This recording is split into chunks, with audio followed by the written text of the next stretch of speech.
याडवरांवरचा मार्ग रस्ती आहे, पण माऊली सगळ्यात शेवटी येतात आणि नुसतं येत नाही. सगळ्या समाजातल्या लोकांना जिथं प्रवेश आहे तो म्हणजे वारकरी संप्रदाय. सगळ्यात शेवटी जेव्हा माऊलींचा रथ येतो ना, तर मोठा रथ जो आहे ना, मोठा रथ पुढे पाठवून दिला जातो, मोकळा केला जातो. वड्यावरती आलं का त्या काळामध्ये जेव्हा माऊली वारीला आले, माऊली पंढरपुरामध्ये आले, मुक्ताबाईच्या पायाला ठेच आणली, वडार समाजाच्या लोकांनी एकत्रित यावं आणि माऊलींना, मुक्ताबाईंना, निवृत्तीदादा सोपान काकांना पंढरपुरामध्ये पोहोच केलं.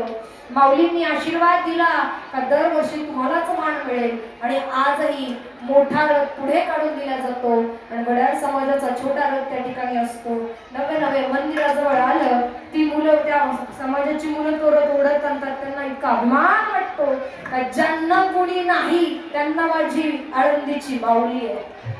सर्वांना समावेश दिला जातो. आणि इतकंच नाही, शेवट तर शितोळे सरकार आहेत ना हंपीचे, माऊलींना असं आणतात ना मंदिराजवळ. एखाद्या लेकराला जसं उचलून आणावं ना, तसं माऊलींना आणला जातो. तो सोहळा इतका रोमांचकारी, अंगावरती काटा यावा इतका सुंदर सोहळा आहे. नवे नवे भक्ती आणि शक्तीचा संगम करून ज्या ज्ञानोबारांनी, तुकोबारांनी आम्हाला चालायला बोलायला शिकवलं, त्याच समाजामध्ये जगत असताना काही गोष्टींचं भानही माणसाला नक्की असलं पाहिजे. समावेश सगळ्यांनाच आहे, फक्त नीतिमत्तेला माणसं धरून वागत असतील, जगत असतील तर.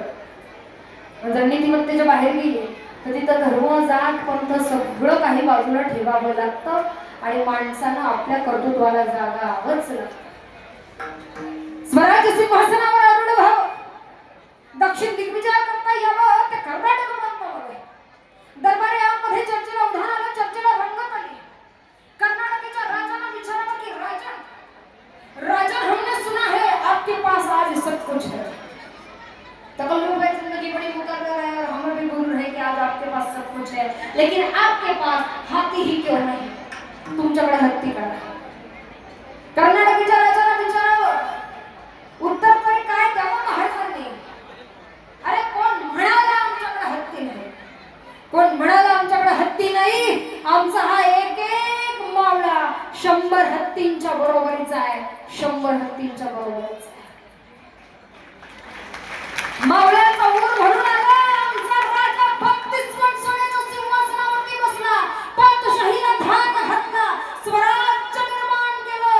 आज एवढं कर्तृत्व निर्माण केलं तरी आपल्यापेक्षा वयानं कर्तृत्वानं लहान असणाऱ्या मावळ्याला इसरत नाही राजा. त्याला राजा म्हणावं जो सगळ्यांना मान देऊ शकतो.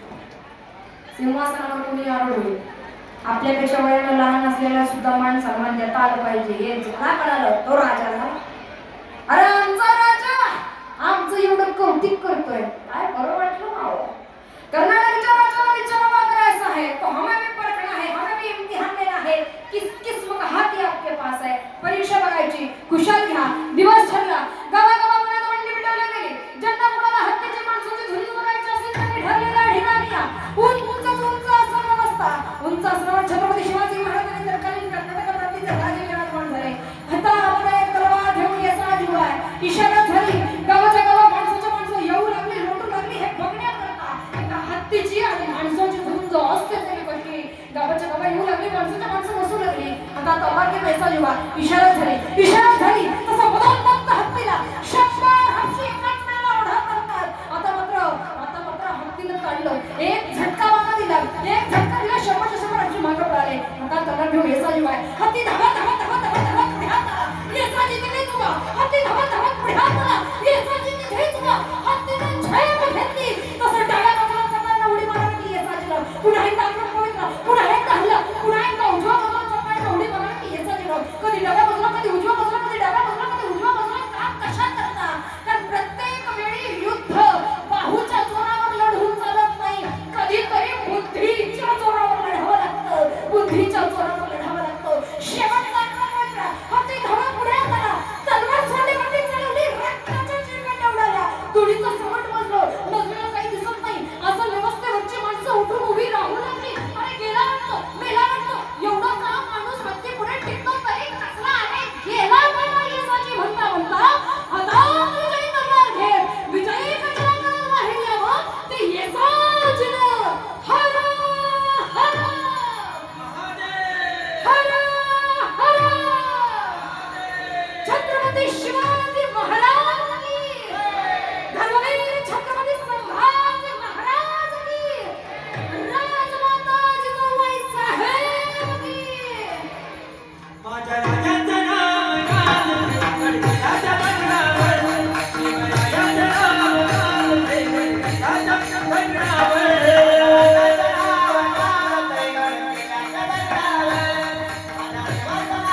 फार गोड वर्णन आहे महाराज माझ्या राजाचं. कारण मावळा सुद्धा तेवढा निष्ठवान होता.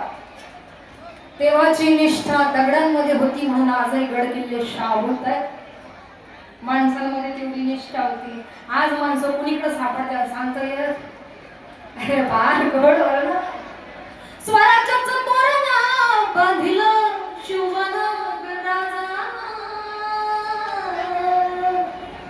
स्वराज्याचं तोरण बांधिलं शिवबन राजा.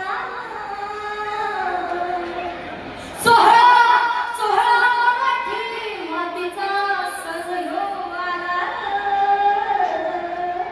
शिवराज शिवराज माझं छत्रपती झालं शिवराज माझं छत्रपती झालं. अरे वर्णन पाचही पाचशाला पायाशी आणल्या. तुकोबरायांना विचारलं, महाराजांनी विचारलं, महाराज भूतदया म्हणता ना पण क्षत्रिय हिंसा माझ्याकडनं घडतेय, माझ्याकडनं हिंसा घडते. त्यावेळेला तुकोबरा म्हणतात की बाबा रे, अहिंसा म्हणजे भेदरटपणा नाही, अहिंसा म्हणजे वेडेपणा नाही, अहिंसा म्हणजे कुणापुढे भीक मागणं नाही. ज्याला इतरांसाठी जगायचं आहे त्या राजाला हिंसा करावी लागते. पण हिंसा करत असताना रयतेला कधीही